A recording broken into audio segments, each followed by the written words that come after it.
antara Indonesia dan Tiongkok adalah dua bangsa besar yang memiliki ikatan strategis baik masa lalu, saat ini, dan di masa yang akan datang. Mungkin hal tersebut dapat dibuktikan yang keberadaan jarak hubungan Nusantara dengan Tiongkok yang telah berlangsung lebih dari 2000 tahun. Dalam kitab Hou Hansu, perpustakaan dinasti Han,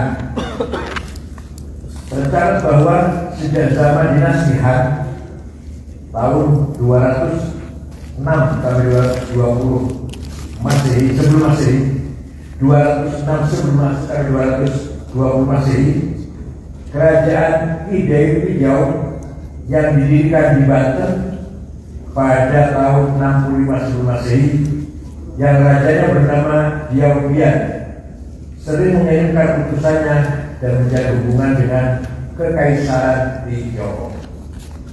Demikian halnya dapat dibuktikan dengan banyaknya manuskrip buku catatan perjalanan utusan kaisar dan pendeta Tiongkok yang intens berkunjung ke Nusantara di zaman Sampok tiga kerajaan pada tahun 2020 sampai 2080 sebelum Masehi. Tiongkok dan dunia Islam juga memiliki relasi historis spiritual yang sangat kuat. Di era dinasti Tang pada tahun 618 sampai 985, Islam telah berkembang di Tiongkok yang dibawa dan disebarkan secara langsung oleh para sahabat Nabi Muhammad. Jadi setelah Islam datang ke Cina dulu, kemudian belok ke selatan ke Aceh, tidak ke timur, ke timur ke Jepang, tapi ternyata tidak ke timur. Oleh Jepang baru-baru saja Islam. Kalau kita berkunjung ke setiap kota di Tiongkok, pasti ada masjid, pasti ada Islam di setiap kota. Di era dinasti Tang pada tahun 612, Islam telah berkembang di Tiongkok dan dibawa langsung oleh para sahabat Nabi, di antaranya sahabat yang dikenal dengan Ashabul Khair, dua sahabat Nabi yang ada di kota Chengdu yang kita lihat atas itu.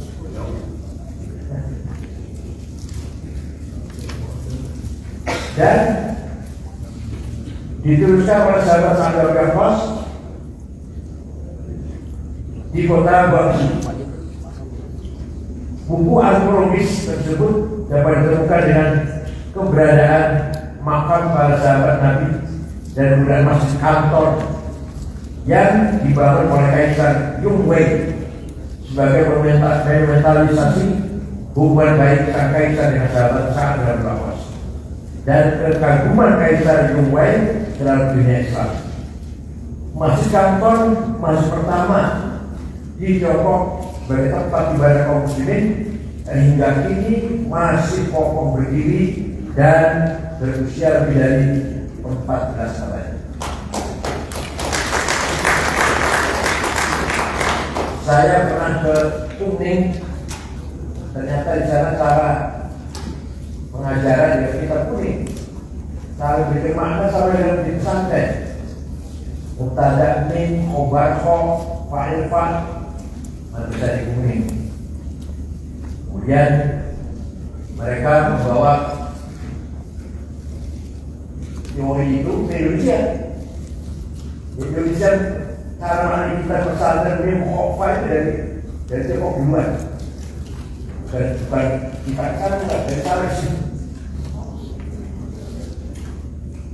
Alhamdulillah. Lebih dari itu, Tiongkok, Indonesia, dan dunia Islam memiliki hubungan emosional dan kultural yang saling mengikat dan tidak mudah untuk dipisahkan. Catatan dari Tiongkok menyebutkan Islam masuk Indonesia pada masa ke-7, di mana era itu perdagangan antar negeri dan jalur Nusantara merupakan jalur strategis pelayaran dan perdagangan. Selanjutnya pada tahun 879 Masehi, bersamaan dengan banyaknya migrasi orang-orang Tiongkok Muslim ke Asia Tenggara, banyak orang Tiongkok Muslim yang menetap di wilayah Nusantara, kebanyakan partai-partai Surabaya, Gresik, Tuban, Arah, termasuk Syekh Pulau, Saluddin, dari Depok, Karawang Utara, yang akan mengusulkan Raja Pramusiwan, Raja Pamangkasa, dan pemilihan Islam Jawa Barat, yang putra Prabu Kian Santang. Jejak sejarah membuktikan ada seorang ulama Tiongkok bernama Ma Hongfu berdakwah di sebagian besar wilayah Nusantara, termasuk Jawa, yang pada saat itu masih berada di bawah kekuasaan Majapahit. Bukti lainnya yang masih dapat dijumpai adalah keberadaan artefak sejarah yang bercorak budaya Tiongkok dan keberadaan Wali Songo yang sebagian adalah berdarah Tionghoa. Patah ibunya adalah kalau orang Jawa mengatakan Dewi Tok Subanci, itu dari desa Patah, putra dari Jaya Kelima Raja Majapahit,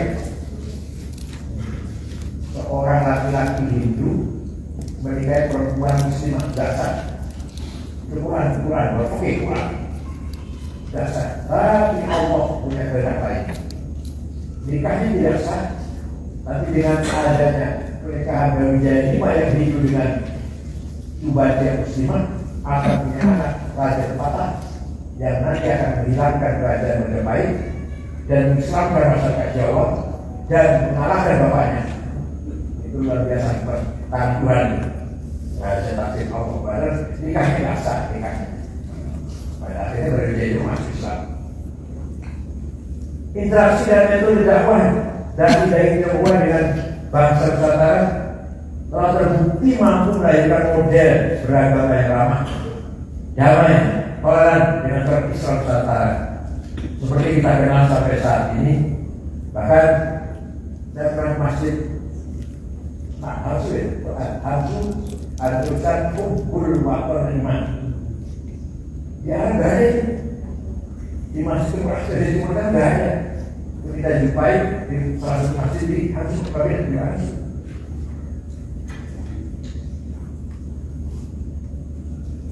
Oleh karena itu Islam Nusantara yang hampir sama dengan Islam ada di Tiongkok, Islam yang ramah, yang toleran, yang penuh dengan akhlakul karimah, yang tinggi akhlakul karimah, tawasul dan tasawuf. Itulah ciri khas kita Islam Nusantara yang sama seperti Islam yang disebarkan oleh ulama Tiongkok di Nusantara.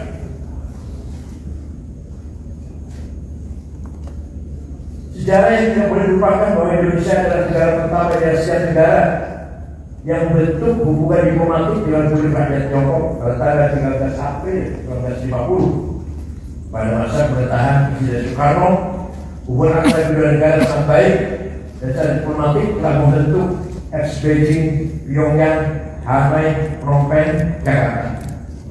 Demikian halnya tak boleh dilupakan juga ketika Indonesia menarik diri dari PBB pada Januari 1965, dan menurut Presiden Soekarno, PBB pada saat itu telah dikuasai oleh elemen imperialis, kolonialis, kapitalis. Tiongkoklah yang memberikan dukungan penuh kepada Indonesia, meski saat itu Tiongkok belum merupakan anggota PBB.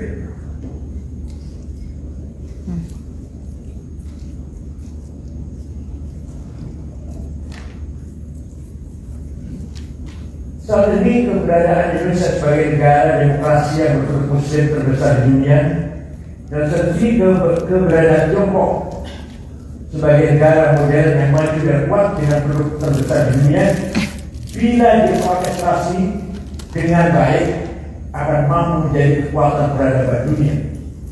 Asal al-hawliyah wa taqofiyah barisannya social capital, culture capital. Kalau kita bisa menyatukan Islam Indonesia dan Islam yang didorong. Jadi kalau untuknya hegemoni dan peradaban Barat, Indonesia dan Tiongkok harus mampu melakukan konsolidasi peradaban dan meluaskan jalur sutra kemajuan secara bersama-sama. Kekuatan sumber daya alam Indonesia dan kemajuan teknologi Tiongkok dapat dikolaborasikan untuk menjadi jangkar ekonomi bersama. Kesantunan dan kecerdasan warga bangsa Indonesia dan warga bangsa Tiongkok dapat menjadi modal bersama untuk memimpin masa depan peradaban dunia. Kesamaan nilai-nilai dan budaya timur dapat menjadi sokong guru kehidupan manusia yang lebih baik dan lebih harmonis. Generasi Indonesia Tiongkok bisa disatukan agar dapat menjadi aset bersama untuk memimpin arah perbaikan dunia. Yang sudah jelas tidak bisa dilupakan hubungan antara Nusantara dan Tiongkok jauh sebelum berdirinya negara Indonesia, baik itu pedagang, para dai, para ulama, termasuk kehadiran Cheng Ho, Masih Ho. Data Indonesia itu 7 kali, ke Nusantara 7 kali. Dan bangun kota Semarang, Pelabuhan Semarang, bangun masjid di Surabaya, di Tuban, di Gresik. Insya Allah nanti tanggal 5 hari Jumat malam saya ulang tahun saya ke-71 dirayakan di Masjid Cengho Surabaya. Mereka siap punya mau. Insya Allah Jumat malam pengurus Yayasan Cengho Surabaya mengundang saya untuk merayakan ultah ke-71 dan wajib. Dan mudah lagi ya. Ya, jadi berapa? Kamu puas? Yang berjaya berapa?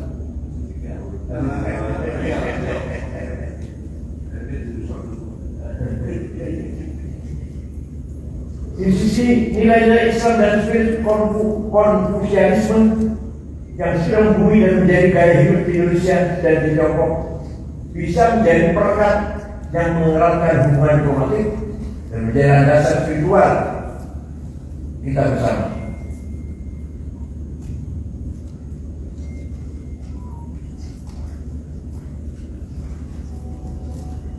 Di samping itu, spirit dan nilai-nilai yang ada yang menjadikan modal untuk memperkuat sumber daya manusia dan mencetak kepemimpinan masa depan secara lebih baik, sehingga pemimpinan Indonesia Tiongkok bisa menjadi model kepemimpinan dunia yang dapat dipercaya. Pemimpin menurut kitab Fiqh Siyasah syaratnya satu, ayatuna aliman. Jadi apa jadinya kalau pemimpin kita tidak berilmu, enggak bisa segini besarnya.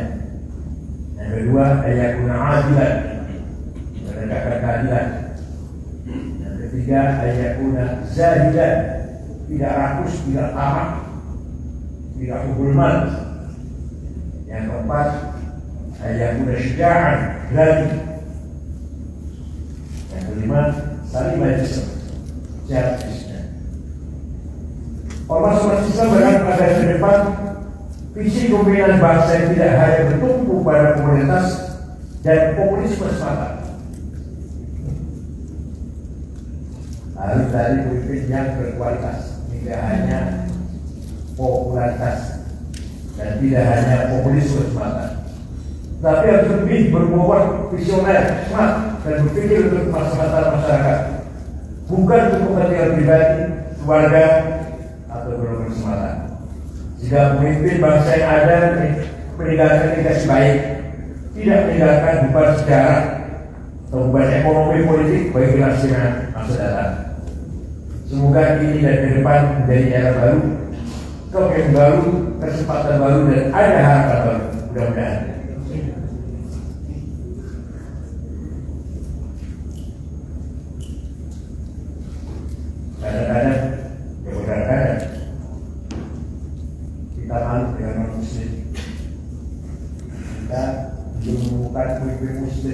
betul-betul pemimpin, betul-betul visioner, apa kepentingan pribadi yang itu kita temukan oleh Muslim yang betul-betul mampu majukan rakyat dan bangsa.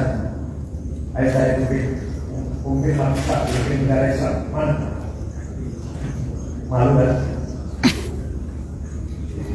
Kita kaya dengan dalil, di prakteknya nol. Dalil kaya.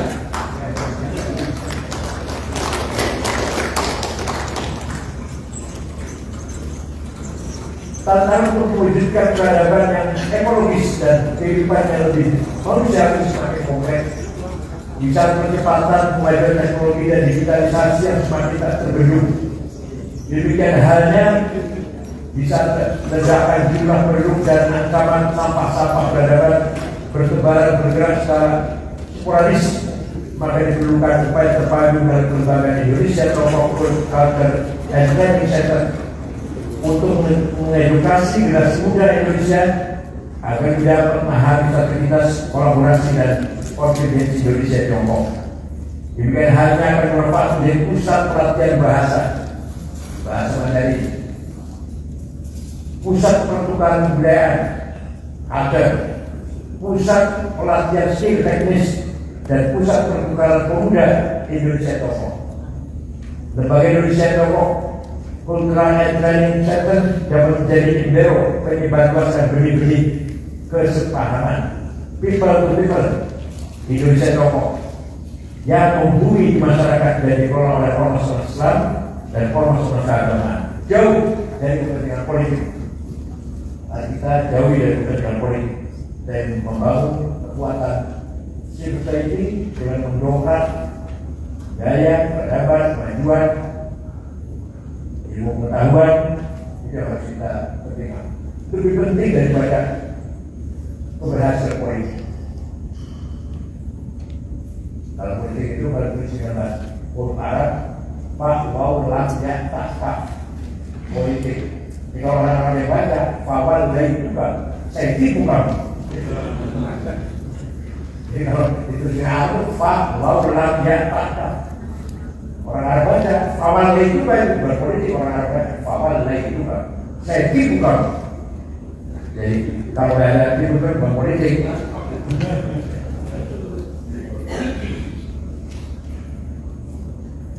Kedepan diharapkan dapat menjadi tumpunya keinginan baik untuk mewujudkan Indonesia Tiongkok University dalam jangka menengah dan jangka panjang. Indonesia Tiongkok Cultural and Training Center diharapkan menjadi organ strategis dan independen atas inisiasi LPUI dan di bawah LPUI dalam pembinaan dan kolaborasi bersama Kedutaan Besar Tiongkok untuk bekerja dan berdedikasi pada masa depan Indonesia Tiongkok yang lebih baik lagi. Terkait isu aktual saat ini, di tengah tsunami digital dan derasnya arus informasi yang tidak mudah dibendung, serta di tengah konflik global yang tengah berjalan, sudah selayaknya Indonesia memperkuat kedaulatan dan keamanan siber. Keamanan siber harus ditingkatkan agar tidak mudah, agar tidak terlalu sering kebobolan. Pertahanan siber harus melibatkan seluruh stakeholder bangsa. Jangan hanya dimonopoli oleh pihak tertentu atau hanya di pihak ketiga saja. Kesiapsiagaan nasional dalam menjaga kedaulatan harus dipikul bersama. Kami yakin rakyat yang jaga siber jauh lebih banyak jumlah birokrat daripada birokrat. Makanya mudah-mudahan kalau yang di birokrat yang kelompok sudah tua ya. Yang mudah-mudahan lebih canggih daripada yang tua. Coba bisa kebobolan rahasia negara. Kata presiden sudah tahu, orang rekening sudah tahu semua. Nama, alamat, nomor rekening, KTP. Rahasia bin tidak tahu apa yang dilaksanakan, apa yang akan dilaksanakan, apa yang akan dilaksanakan. Bahaya sekali. Sebuah ada serius.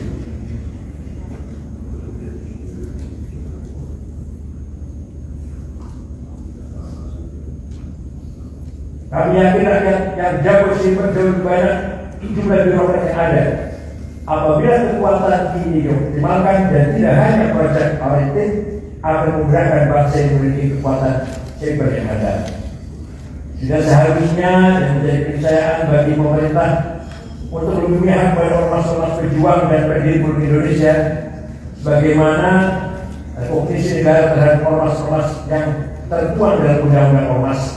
Karena ormas-ormas Islam yang berdiri sejak sebelum kemerdekaan telah berjasa dan berkontribusi terhadap bangsa Indonesia harus mendapatkan perhatian serius oleh negara. Kita lihat lahir, terutama 14 ormas yang lahir sebelum berdirinya Republik Indonesia, sudah pasti kita yang banyak berperan jasa andil dalam memelihara, memperkuat besar-besar bangsa Indonesia, berkelahan, pendidikan, membangun budaya, menuju terwujudnya Republik Indonesia. Seharusnya kita kebahagiaan sebenarnya, jadi kita tidak kebahagiaan. Kita yang dapat akidah dan ibadah, ghanimah selalu rasul. Tidak ada akidah, ada ibadah. Ya seperti lagi ghanimah. Saya tidak ada akidah terus, beribadah kepada ghanimah. Artinya ghanimah di orang terus, yang tidak pernah berjasa, tidak pernah berperkara luhurnya atau di kelompoknya. Kita ghanimah yang terus. Sudah seharusnya terjadi keniscayaan bagi pemerintah untuk lebih memihak pada ormas-ormas pejuang dan pendiri Indonesia.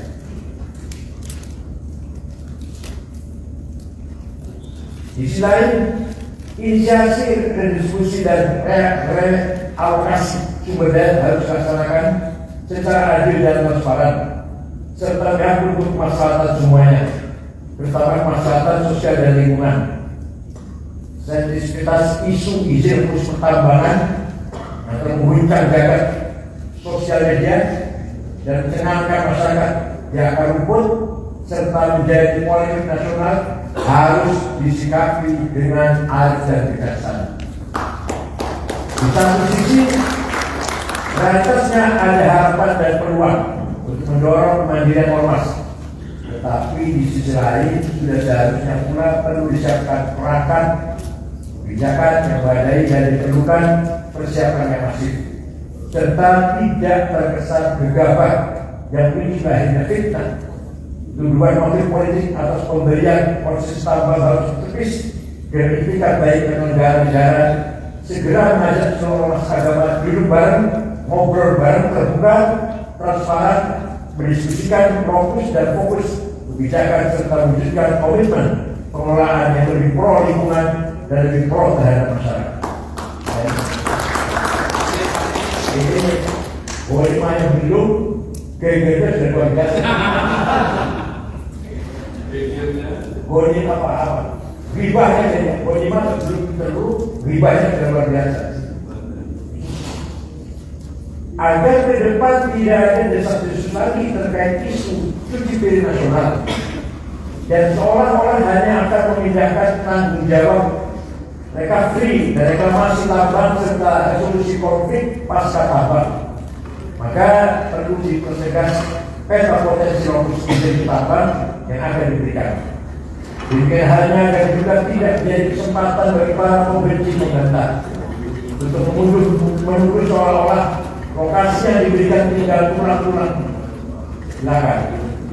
Maka upaya membuka sebanyak peta potensi tambang nasional yang masih potensial untuk dikelola para pihak termasuk ormas keagamaan sebenarnya sudah saatnya harus dilakukan dan maka pemerataan sesuai dengan pasal 33-45. Kalau hadisnya mengatakan salatun an-nasu fi syuraka al-ma'u wan-nar wal-qalam. 3 sumber alam tidak boleh dijual beli, diperdagangkan, harus dinikmati bersama. Al-ma'u air, wan-nar dan energi, wakalah dan hutan tidak boleh dijadikan bisnis untuk dinikmati bersama. Hadis 14 Matiwawi. Melalui momentum ini, Ormas Jiwa Ekonomi siap menjadi garda depan untuk mengawal kebijakan perizinan khusus pertambangan dengan catatan kritis serta mendesakkan kepada pemerintah untuk mensegerakan hal-hal sebagai berikut. Pertama, memastikan perangkat peraturan perundang-undangan yang memadai dalam perizinan. Dua, membuka secara transparan fokus distribusi dan relokasi sumber daya alam, khususnya mineral dan batubara. Tiga, memastikan dan memampukan ormas keagamaan agar berkemampuan mengelola sumber daya alam, khususnya mineral, batubara, secara ramah lingkungan dan berpihak pada kemaslahatan sosial serta berorientasi pada keberlanjutan pembangunan. Empat, memastikan adanya upaya penyelamatan lingkungan hidup di sektor pertambangan secara terencana, terpadu dan berkelanjutan bersama ormas keagamaan dan stakeholders bangsa lainnya. Lima, membuka kepada publik secara transparan aset dan sumber daya alam yang telah dikelola para pihak sudahkah berorientasi untuk kemakmuran bangsa dan negara. Kalau tidak, ya hanya akan melahirkan ketimpangan dan melahirkan kelompok kapitalis atau oligarki. 6. Menjamin dan memastikan tanggung jawab sosial dan tanggung jawab lingkungan berjalan dengan baik agar pengelolaan tambang berjalan tidak secara eksploitatif dan memberikan support system. 7. Negara tidak boleh kalah dengan siapapun. Negara tidak boleh berbisnis dengan rakyatnya. Demikian halnya negara harus hadir untuk melindungi kepentingan sosial, kepentingan lingkungan, kepentingan ekonomi serta secara simpel dan berkelanjutan. Terakhir, pada Bapak Duta Besar Mr. Sukan yang terhormat, izinkan kami yang politik menyampaikan agenda ke depan terkait dengan rencana kunjungan dan kerjasama kami dengan perguruan tinggi dan lembaga bisnis di 3 provinsi di Tiongkok yang insya Allah dalam waktu dekat kami lakukan dengan tujuan untuk membangun kebersamaan dari pendidikan maupun upaya ekonomi. Terima kasih kepada Mr. Yao dan Mr. Zhang Jiu yang telah membantu menyusun dan mensukseskan agenda kami. Melalui forum ini kami berharap juga atas fasilitas kedutaan secara resmi agar segera bisa berkunjung dan mendatangi LMOI menandatangani kesepakatan dengan lembaga-lembaga Tiongkok, karena hal tersebut adalah langkah awal untuk mewujudkan cita-cita membangun Indonesia Tiongkok University dan memperkuat Indonesia Tiongkok Culture and Tradition Center. Dengan berharap kesediaan dan dengan segala hormat, LMOI memohon kesediaan Bapak Duta Besar Mr. Zukan untuk berkenan launching dan meresmikan Indonesia Tiongkok Culture and Tradition Center. Terima kasih. Biasanya dan maaf atas segala kekurangan. Syukur dan tutup kepada Tuhan saja. Assalamualaikum warahmatullahi wabarakatuh.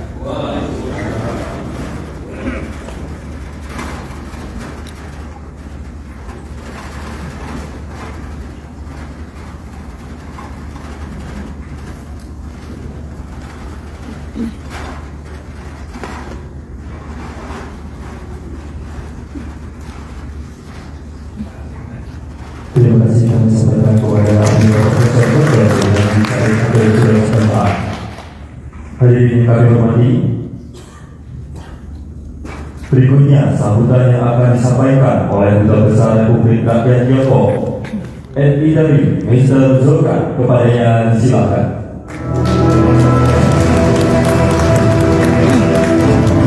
Pemirsa, baru saja tadi kita menyaksikan sambutan dari